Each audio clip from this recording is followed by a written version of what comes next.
Bueno, muy buenos días a todos, muchísimas gracias por su asistencia. Vamos a tratar de discutir en estos 20 minutos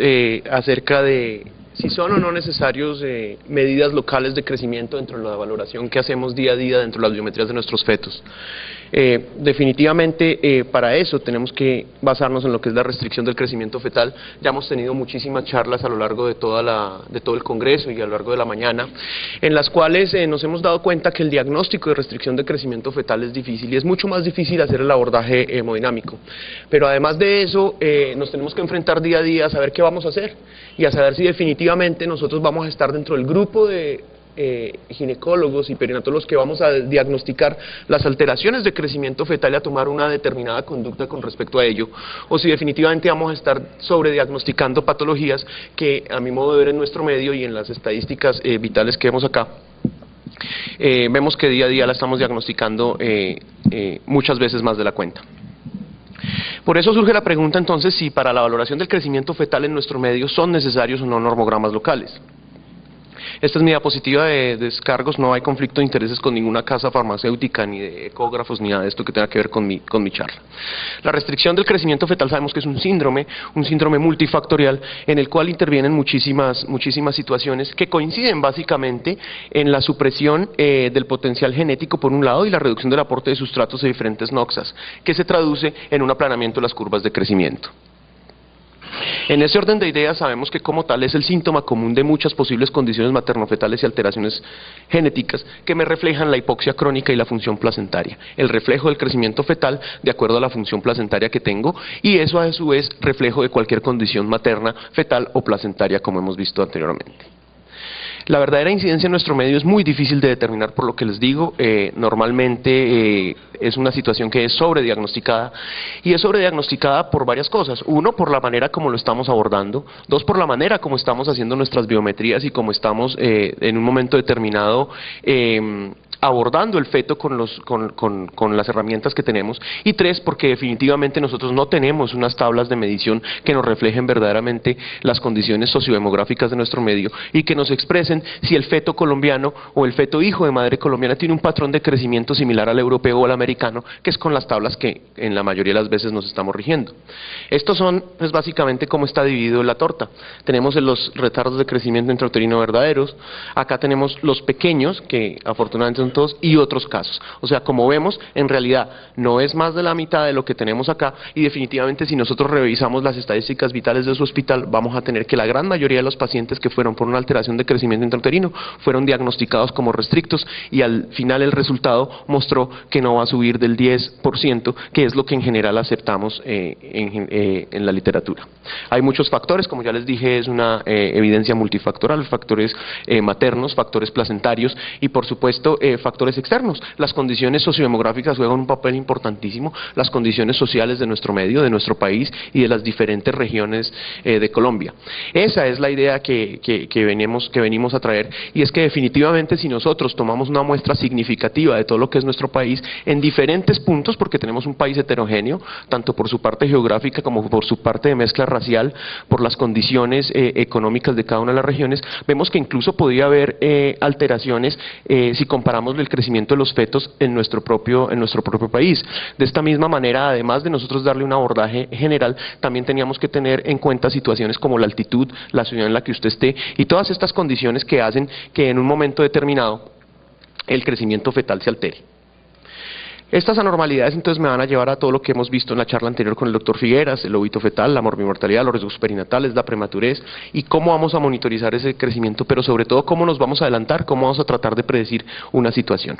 Y esto pues es básicamente un artículo que nos gusta mucho a todos, que es el artículo de Bachad, en el cual nos muestra cuál es la secuencia fisiopatológica desde el punto de vista hemodinámico y cómo lo vamos a seguir, según los intervalos del día, cómo están cambiando en la unidad de tiempo después de que yo encuentro las primeras alteraciones en el Doppler, qué tiempo tengo yo para poder tomar decisiones, qué tiempo tengo yo antes de que el feto vaya a tener un accidente, que es lo que nunca queremos, que fallezca un feto el cual estamos siguiendo. De esta manera existe una secuela de deterioro hemodinámico que está bien establecida y por eso tenemos que tener una vigilancia fetal en la enfermedad placentaria. Tenemos que tener en cuenta fundamentalmente cómo se presenta hemodinámicamente la alteración de las resistencias, aumentadas inicialmente, lo cual va disminuyendo paulatinamente el crecimiento. Presenta el feto unas alteraciones hemodinámicas que son claras y bien descritas, de acuerdo a la vasodilatación cerebral, la redistribución moderada del flujo sanguíneo, y posteriormente va a tener cambios en el líquido amniótico, en los cambios en los estados comportamentales fetales, alteración en el perfil biofísico y en las variables biofísicas, y posteriormente alteraciones en los flujos venosos que nos llevan a isquemia miocárdica, distensibilidad, falla cardíaca y pues la muerte.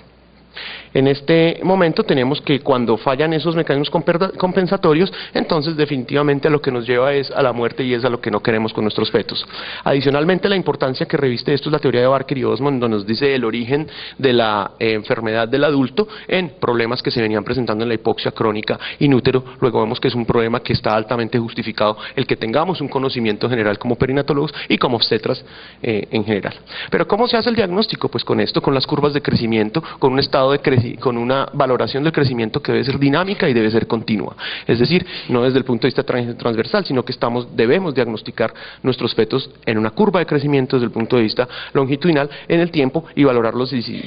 diferentes estados para saber en qué percentil está creciendo nuestro feto, para saber en qué momento se vive afecto por cualquier patología o qué perfil de crecimiento está teniendo, ya sea un perfil de crecimiento lento, un perfil de aplanamiento tardío, un feto que crece despercentilado.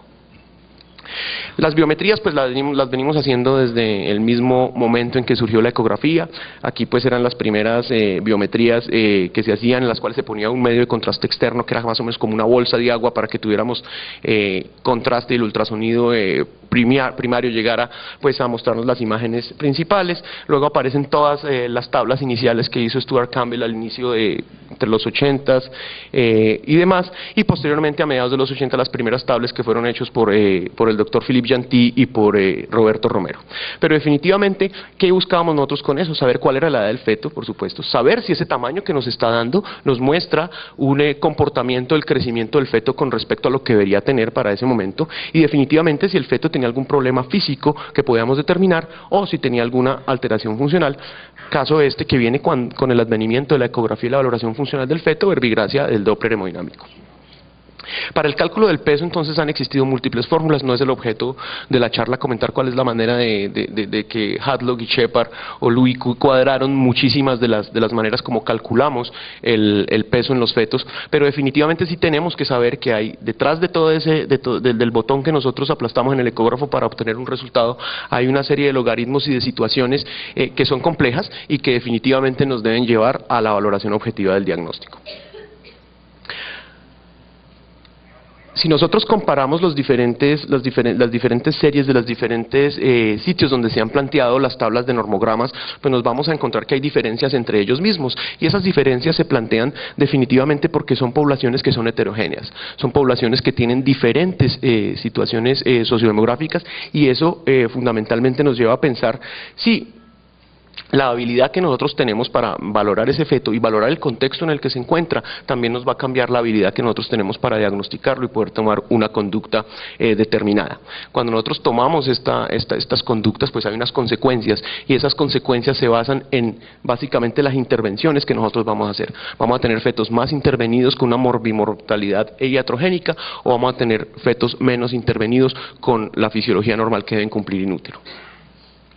Nuevamente esto lo hemos nombrado a lo largo de toda la charla, cuáles son las variables que uno debe tener cuando está construyendo esta serie de normogramas, lo cual es muy importante, y es así como hace un par de años,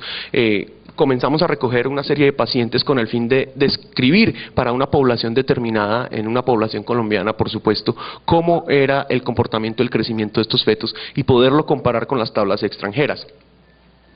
El objetivo que nosotros teníamos en ese momento era básicamente realizar una valoración entre la semana 16, cuando comenzábamos ya a hacer valoraciones completas de 8 o 9 parámetros que ya vamos a ver más adelante, hasta más o menos la semana 40. Más tarde les voy a mostrar, de acuerdo al grupo de valoración de crecimiento, cómo nosotros depuramos la base de datos que era inicialmente de 6.070 pacientes para lograr tener una mejor característica de la muestra. Esta es la tabla de las edades, la distribución por edades de las pacientes, en donde pues obviamente tiene un comportamiento, digamos,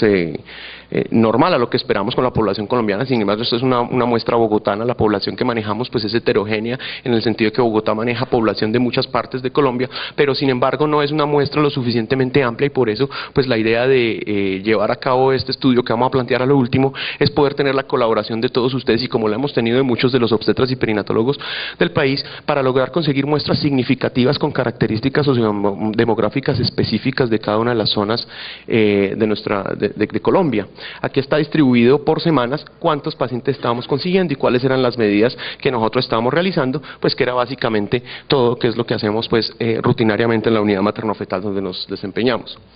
Aquí están las diferentes muestras de los diferentes estudios que han mostrado pacientes, donde nos están mostrando a este lado el número de pacientes y el número de pacientes que nosotros teníamos. O sea que definitivamente la muestra que nosotros conseguimos inicialmente de 6.000 pacientes era una muestra que no era despreciable, que era una muestra valiosa, que nos estaba mostrando un volumen amplio de pacientes si lo comparábamos con otras muestras que incluso tenían menos de 1.000 pacientes para unos análisis iniciales. Y de esta manera comenzamos la construcción. Para la construcción de estas gráficas nos ayudó el grupo multidisciplinario que vamos a ver más adelante, y sobre todo el doctor Figueras para lo que es el diseño de lo que es la captación de las dispersiones y la construcción de los percentiles que estamos viendo más adelante. Aquí por ejemplo vemos la gran cantidad de pacientes que están metidos dentro de los percentiles. Nos muestra que la dispersión entre el máximo y el mínimo pues son muy pocas, y que estamos cumpliendo básicamente con lo que se busca en el control de calidad del diseño de estas curvas. Aquí vemos ya la curva de percentiles para el peso estimado fetal específicamente, en donde ya quitamos pues el número de pacientes, y donde básicamente funciona como el percentil de curva de crecimiento que usted probablemente usa en su ecógrafo, basado pues en las muestras o en los trabajos internacionales. Esto lo hicimos para cada una de las medidas. Están todas las medidas de la biometría básica y la biometría ampliada, es decir, todo lo que es los parámetros craneales, los parámetros abdominales y sobre todo los parámetros de crecimiento de los huesos largos, porque lo que nosotros queríamos con esto en el grupo era lograr una base de datos inicial que nos permitiera a partir de la misma lograr valorar luego segmentos corporales y crecimientos que nos permitan de una manera mucho más amplia lograr lo que es la valoración de patología específica del crecimiento, no solamente de restricción de crecimiento, sino también patología como patología del sistema nervioso central, patología de displasias esqueléticas, etcétera, de acuerdo a nuestros propios puntos de crecimiento. Hicimos una comparación inicial con diferentes países. Acá estamos comparando los tres tamaños. Nosotros estamos en la mitad comparados con, obviamente, estadísticamente significativos, con resultados estadísticamente significativos en este punto. Esto varía de acuerdo a si lo comparamos con un país o con otro, o con un segmento corporal o otro, pero en general eso es lo que vimos. La discusión que se presenta con esto es que definitivamente puede haber diferencias genéticas, medioambientales y nutricionales entre países y regiones, y eso es lo que estábamos discutiendo desde el principio. Los estudios comparativos no son muy abundantes en la literatura. Normalmente nosotros, como ya sabemos, estamos basados en normogramas externos y sobre ellos es que tomamos las decisiones. En las mismas regiones de un país, cuando es tan heterogéneo como el nuestro, es donde tenemos que centrarnos para poder lograr tener resultados un poco más precisos y lograr definitivamente utilizar nuestras propias tablas, las alturas que lo discutíamos al principio sobre el nivel del mar y el cambio de oxigenación de las mamás y por supuesto de los fetos, la heterogeneidad de las características fetales, que eso es fundamental. Con todas estas herramientas inicialmente entonces, desde hace ya unos años surgió la necesidad imperiosa de todo esto que hemos discutido, de lograr tener un grupo a lo largo y ancho del país que permita una producción de normogramas locales. Para eso inicialmente logramos una reunión con el doctor Carlos Echeverri en Pereira y sobre todo uno de los principales artífices del grupo, que fue Andrés Benavides, que es de Popayán y que se encuentra ahorita en México, con el que comenzamos pues a trabajar en toda esta serie de cosas. Posteriormente a eso se realizó del universo inicial, logramos para lograr mejores resultados y ser más precisos en lo que es la valoración de nuestro crecimiento, buscar solamente aquellas pacientes en general que tuvieran ecografía de primer trimestre medida de una manera adecuada y que cumpliera todos los parámetros. Luego de realizar todo eso que ustedes ven acá, nos quedamos con 1.919 pacientes. Antes de las 1.900 logramos unas 2.400, pero esas pacientes eran las que tenían ecografía que no tenían la de primer trimestre, sino que tenían una ecografía entre 14 y 16, 14 y 18. Esas pacientes, de 14 y 15, perdón, Esas pacientes las excluimos de este segundo análisis para lograr solo las que tengamos con la certeza de la edad gestacional por ecografía de primer trimestre. Con esta base de datos entonces nosotros logramos ya enviar los tres artículos iniciales, que son los parámetros craneanos. El segundo artículo es la valoración de la circunferencia abdominal y los parámetros de los huesos largos. Para eso, como les dije, tuvimos la colaboración del doctor Figueras, quien además nos ayudó a la construcción de las curvas y a mirar cuál era la metodología más adecuada para lograr la construcción de dichos parámetros de crecimiento. La idea que nosotros teníamos era que hoy en el Congreso todos recibieran su suplemento con las curvas, las tablas y los cronogramas, pero eso no se logró desafortunadamente, pero probablemente lo van a recibir dentro de poco a su correo o alguna situación, de manera que esto se pueda consultar como si fuese un libro de consulta para nivel local y usted pueda de golpe en el futuro lograr montar esto en sus propios software y poderlo desarrollar. Aquí lo que estábamos mirando era la comparación por segmentos de la parte fetal con los otros países. Entonces, por ejemplo, en la circunferencia cefálica vimos que había una diferencia importante entre lo que eran los fetos nuestros con los fetos norteamericanos y estos a su vez más grandes que otros fetos, acá muestras significativas de Perú, por ejemplo. Aquí lo que hicimos básicamente fue comparar lo que nosotros habíamos encontrado con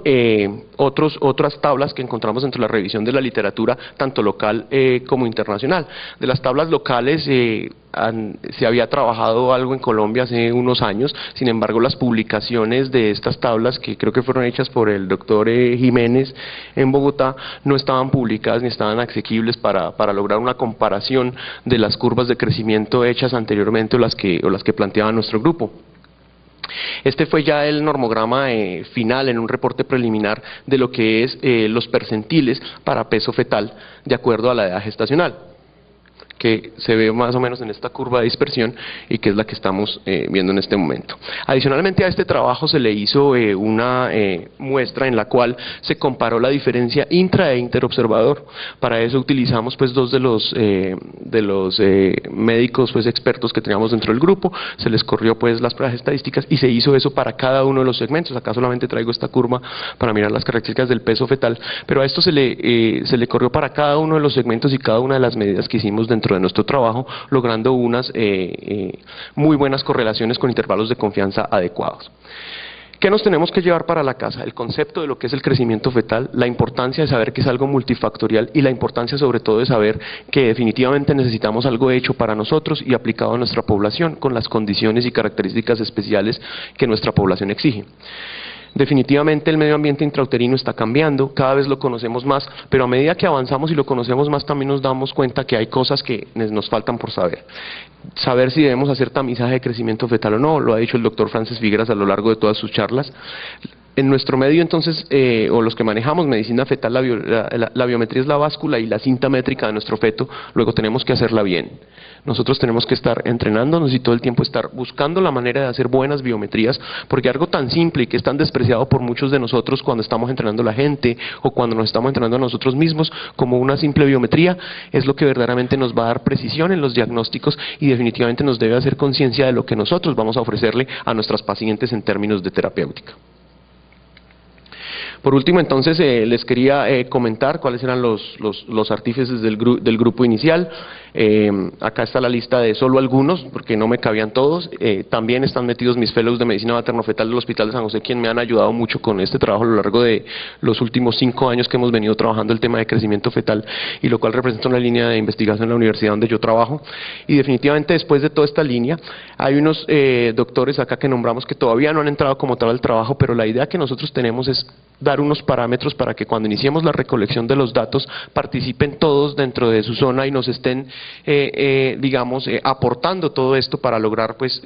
al final una construcción de unas curvas verdaderas que sí representen o que sí sean una muestra significativa de nuestra población. Y el último, por supuesto, queremos que sea usted, porque esto es un grupo abierto, esto no es un grupo cerrado ni un grupo en el cual solamente queremos que trabajen las personas que ustedes ven ahí o las que hemos venido trabajando, sino que definitivamente sabemos que hay gente muy valiosa valiosa y que si cumple unos parámetros especiales que se van a indicar dentro de la metodología del desarrollo de estas curvas, usted pues es muy valioso dentro de la construcción de las mismas. Por último, agradecerle al doctor Figueras, quien nos colaboró mucho en la elaboración de la metodología de estas curvas, y esperemos que pronto ustedes vayan a tener todos estos papers en la mano. No me queda sino agradecerle pues a mis pacientes que me permiten aprender día a día, agradecerle pues a mi alma mater y agradecerle a todos ustedes por su atención. Acá están mis mails por si alguno de ustedes quiere vincularse con nosotros, y definitivamente darles las gracias por su tiempo y atención durante este tiempo.